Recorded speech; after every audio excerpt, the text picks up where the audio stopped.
Hi, grade 5 teachers. We are going to take some time to really quickly look over theme 2, our second topic, and really that second part. So we're going to be looking at essential tasks 36 through task 43. These tasks cover the standard 5 NFB4, which is that multiplication of whole numbers and fractions, fractions times fractions, and multiplication with mixed numbers. Each of these lessons will have 5 NFB6 embedded throughout, which is that kind of problem solving aspect in regards to multiplication.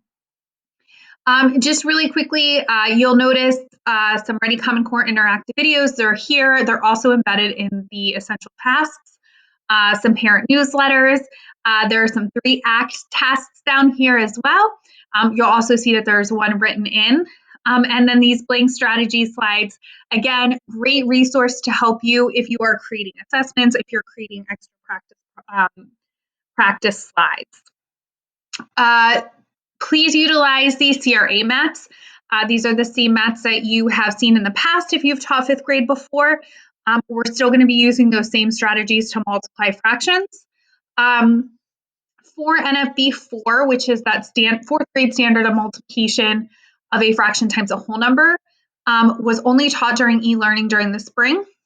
Unlike previous times when a 4th grade lesson was not taught, these are going to be embedded throughout the essential tasks. This scale, it's not going to be its own 4th grade task because you'll see it in 5 NFB4A. You'll see some work with multiplying a fraction times a whole number and a whole number times a fraction. All right, so let's get started. I've already opened up a copy of each of these essential tasks for us. You'll notice that we start once again with multiplying a whole number by a fraction. This is the 3-act task, the 3-act task that was in the curriculum.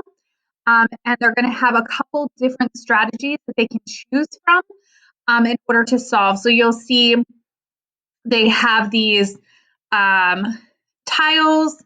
They also have Cuisenaire rods that have that key already labeled for them as an option. They can create an area model as an option. So I could drag this out if each one of these represents one can. And I have 12 groups of 1/5. They could also use the Numberline math app or the fractions math app. We'll spend a little bit more time looking at using the fraction math app in a lesson to come. But really here, we're just thinking about how this is that connection to that 4th grade standard. So when I have equal groups, so in this case, I have 12 equal groups of 1/5. How much does that equal? In this case, how much sugar does that equal in that whole case? So just really quick, this is also in the scope and sequence thinking. A lot of our students come to us in 5th grade thinking that multiplication, my product is always going to be greater than my 2 factors. Start pointing out, start getting them used to that idea because this is going to help them with scaling, which is our next topic, that when I multiply this 12 by a number less than 1, my product will also be less than 1.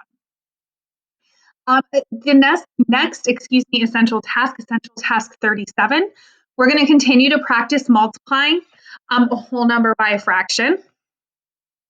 Same strategies that they could use for the previous tasks. So we have these labeled fraction tiles, which they're not going to keep seeing. So if you have students still in this world of needing these labeled fraction tiles, let's kind of wean them away from that by making those connections with those other strategies. Once again, we'll have those Cuisenaire rods. They can make that area model to help them, and they could also use those math apps. So there's a couple different problems here that they can try. Our next essential task, and I apologize, I know I'm going really fast, but our next essential task is 38. And now we're going to talk about multiplying a fraction by creating a visual model. So there's 2 different choices here. You could either have them use these Cuisenaire rods. So thinking, I'm looking at this relationship between the red rod and the white. So thinking that if one red is 1 whole, 1 white would be 1/2, and they can build that out. So if now our whole is 4 reds, a red would have a value of 1/4. So we're really thinking about, and I know that the white is 1/2 of a fourth. So I'm really thinking about what is 1/2 of 1/4. So As you can see from our little building here, that is 1/8. And we know that when I'm thinking of that 1/2 of 1/4, that's actually multiplication that I'm thinking about. So we're going to kind of make that connection for them. And then they're going to see that in a problem solving setting. The other option here is to use the fraction math app. There is a video here explaining how to do this task, so I'm not going to spend time in this overview video doing that, but I highly recommend checking that video out to kind of help guide you through this try it out and to help you get more comfortable with the math fraction app. Unfortunately, they can't just copy and paste or copy with that little arrow that we're used to from some of those other math apps. So there are directions here for screenshotting. But we're really thinking about that relationship between multiplication and what, 1/2 of 1/4 is 1/8, which is the same as 1/2 times 1/4, which can be challenging for our students to see because it's not the typical structure that we normally think about when we think about multiplication. Our next essential tasks are going to continue to do same exact strategies.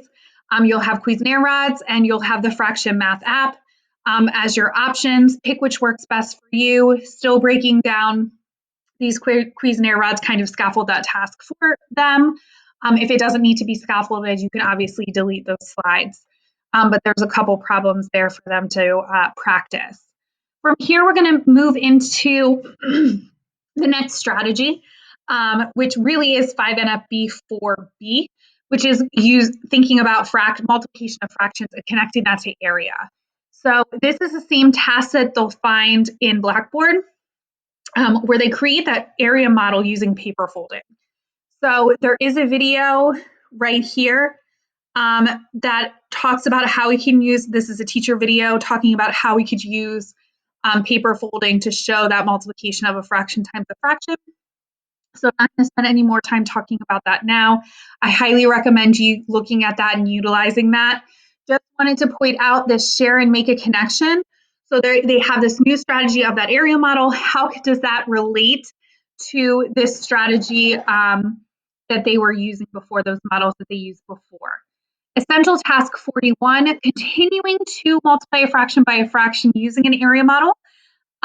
We're going to utilize, this is actually a tool from Ready Common Core. This little GIF kind of shows how you can use that tool. So kind of take your time, play around with that. There's a link here in this try it out. And you'll also see step-by-step directions to help students learn how to use this and how to take a screenshot and put that in. So they'll be practicing with that, kind of, once again, kind of thinking about how does this relate to that paper folding. And from here, we also want students to kind of think about how could I also represent this in a drawing. Don't rush that thinking. They can definitely use this app, just something, or this this tool from Ready Common Core. Just something that we'll note as we get into our last two essential tasks, 42 and 43. That resource only does, excuse me, numbers less than one whole. So now as I'm looking here, I'm going to be looking at in essential task 42, a mixed number times a fraction. I might have to piece this together if I'm going to continue to use this math app. It might have to look a little bit different. I will say for this, we can just type in the boxes. I would hope that a lot of our students can identify that identity property. So we can say 1 times 3/4 equals,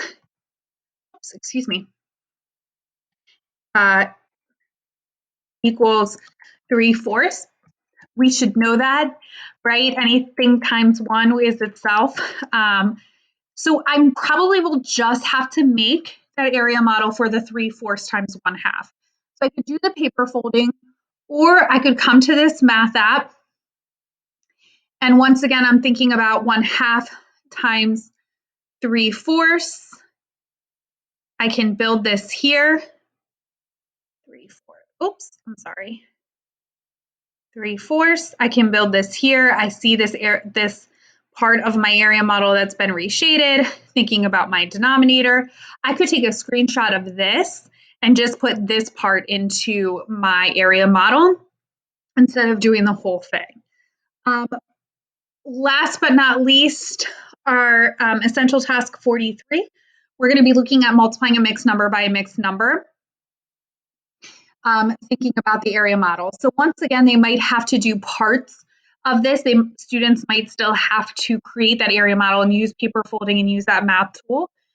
Some students might not have to do it at all. Some might already see that pattern or that rule that I can multiply the numerators and I can multiply the denominators. Do not force them or rush them into this thinking. Let's kind of have them come to that on their own through questioning. You'll notice in a lot of these slides and these previous slides, can you make any generalizations? Do you notice any rules? Some of them have that share and connect,